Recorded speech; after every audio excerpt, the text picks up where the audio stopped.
Nah, sedangkan air or gas basement ini dia karena dia sifatnya ini ya, biasanya digunakan untuk reservoir yang tekanan reka formasinya itu rendah ya. Jadi memang reservoirnya itu gampang hancur gitu ya. Nah, biasanya dipakai air or gas basement ini, di mana tekanan dari tekanan hidrostatik lumpurnya bakalan rendah gitu, sehingga bisa mengimbangi tekanan formasi yang gampang hancur tadi itu ya, atau tekanan reka formasi ya. Nah, fungsi utama lumpur ini banyak ya. Yang pertama itu memberikan hydraulic horsepower ya pada bit untuk membersihkan serbuk bor ya, atau mengangkat cutting ke permukaan ya, serbuk pemborannya itu. Lalu mengangkat serbuk bor ke permukaan ya, atau cutting ya, membuat lapisan mud cake ya. Jadi dia membuat mud cake ini penting ya sebenarnya untuk membuat mud cake ini ya. Biasanya mud cake ini bisa mengindikasikan di mana zona produktif ya. Dia akan terbentuk di zona-zona yang permeable. Lalu juga dia bisa menahan supaya si zona-zona yang gampang runtuh itu supaya tidak runtuh ya, adanya mud cake ini. Lalu media logging ya, ada yang namanya mudlock ya. Lalu menahan sebagian berat dari dusting, sebenarnya ini yang paling penting ya. Jadi untuk menahan tekanan formasi ya, dengan menggunakan tekanan hidrostatik lumpurnya, mengimbangi tekanan formasi ini juga salah satu yang penting. Lalu mendinginkan dan melumasi bit dan drill string. Itu ya fungsi dari lumpur pemboran. Jadi sebenarnya lumpur dalam operasi pemboran ini seperti darah manusia ya. Jadi untuk mengontrol tekanan sebenarnya.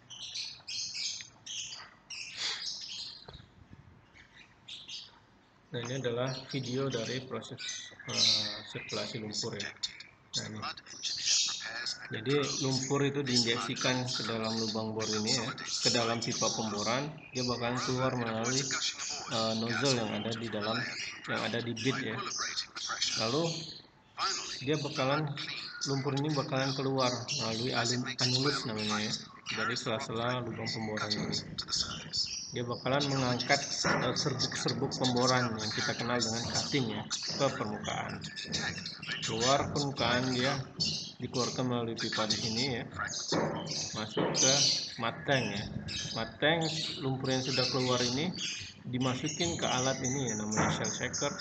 Dia dipisahkan lagi dari partikel-partikel yang besar itu. Setelah partikel yang besar hilang, dipisahkan lagi dengan partikel yang kecil, yang lalu dipisahkan ke gasnya. Lalu sudah bersih lumpurnya, dipakai lagi, diinjeksikan lagi ke dalam lubang sumur. Jadi nggak sekali pakai, dia bisa di treatment lalu dipakai lagi untuk lumpur pemboran itu ya. Nah, ini adalah gambar dari si conditioning areanya ya. Jadi kita mulai dari mana ya?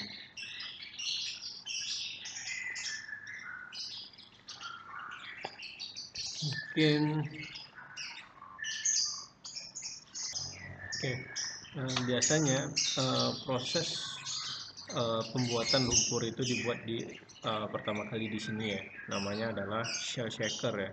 Jadi untuk mengaduk si lumpur pemboran tadi, dimana lumpur pemboran itu bahan dasarnya adalah bentonite ya, bentonite. Lalu setelah tercampur ya, dia dialirkan ke alat ini ya. Cuman alat ini sebenarnya berguna nanti ya, nanti saya jelaskan lah. Jadi setelah dibuat si lumpur ini pertama kali ya, lalu diinjeksikan ya ke dalam lubang bor, ke dalam lubang pipa pemboran ini menggunakan mud pump ya. Mud pump dia didorong, discharge line-nya, lalu keluar. Ini ada yang namanya standpipe ya, dia pipa yang berdiri ya, biasanya di samping derrick, lalu masuk ke hose ya, pipa karet ya, masuk ke swivel, baru masuk ke Kelly ya, rangkaian pipa pemboran.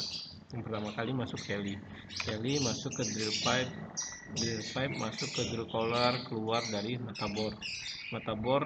Dia bakalan mendorong cutting ya, serbuk pemboran yang ada di dalam lubang bor. Jadi kenapa harus dibuang si serbuk pemboran itu, supaya pemboran ini bisa tetap terus berjalan atau bisa tambah dalam.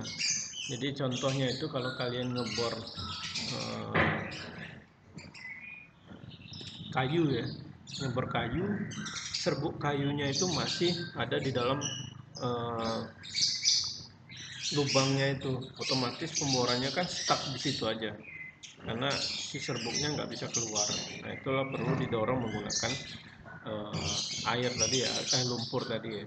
Lalu serbuk lumpur ini bakalan mendorong lumpur ini bakal mendorong si serbuk pemboran ini atau cutting naik ke permukaan gitu ya. Lalu keluar ya dari pipa dari sini. Ini adalah blowout prevention sistemnya ya. Jadi kalau ada fluida yang keluar ya, fluida formasi yang masuk ke dalam sumur pemboran, dia bakalan langsung menutup ya, supaya tidak terjadi hal yang tidak diinginkan. Nah, ini tadi saya balik lagi ya, lumpur yang keluar ke sini tadi dia bakalan dipisahkan antara cutting dengan lumpurnya ya, di shell shaker lagi. Jadi ini sirkulasi ya. Setelah itu cuttingnya ini ya, disinilah tempat seorang mud logger ya mengecek cutting ya, mengecek cutting sehingga dicatat waktunya, kita bisa mengetahui stratigrafi di bawah permukaan. Nah, ini adalah analisa lifetime itu ada di sini ya sebenarnya. Lalu shell shaker ini ya, dia memisahkan lumpur dengan partikel yang lebih besar. Lalu setelah dipisahkan oleh shell shaker, dia masuk ke namanya ke descender ya. Descender ini untuk memisahkan lumpur dengan partikel yang berukuran sand, makanya namanya descender ya. Lalu setelah masuk ke descender, dia masuk lagi namanya ke desilter. Filter ini dia memisahkan lumpur dengan partikel yang berukuran silt ya, berarti lebih kecil lagi.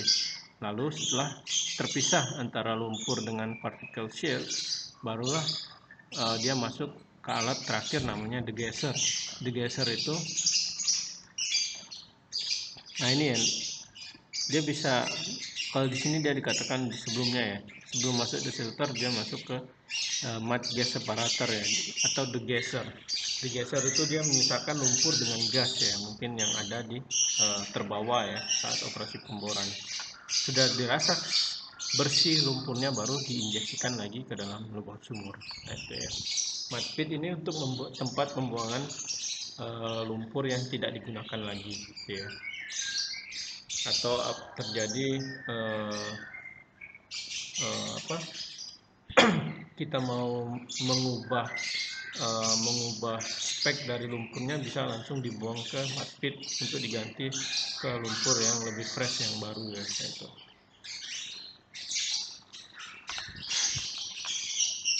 Nah, lanjut ya, tadi sistem sirkulasi terdiri dari 4 sub ya. Yang kedua, tempat persiapan atau preparation area, ditempatkan pada sistem sirkulasi mulai, yaitu dekat pompa lumpur. Tempat persiapan meliputi mud hose, steel mud pit atau tank ya, mixing hopper, chemical mixing barrel, bulk mud storage, water tank, reserve pit, dan lain-lain ya. Lalu yang ketiga, peralatan sirkulasi atau circulation system, circulation equipment, ditempatkan pada tempat yang strategis ya, di sekitar rig. Nah, peralatan sirkulasi ini meliputi discharge and return line, standpipe, rotary hose, mud pump, special pump, and mud agitator ya. Mud agitator ini untuk saya lupa ya, untuk mengaduk kalau salah. Dan yang keempat adalah conditioning area yang terdapat di dekat rig, yang berupa settling tank, mud gas separator, shell shaker, degauser, descender, dan desilter ya. Urutannya itu seperti ini ya.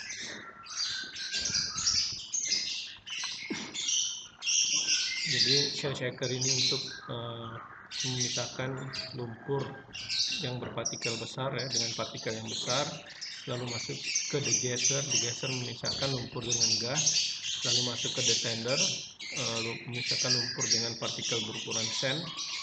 Desilter memisahkan lumpur dengan partikel berukuran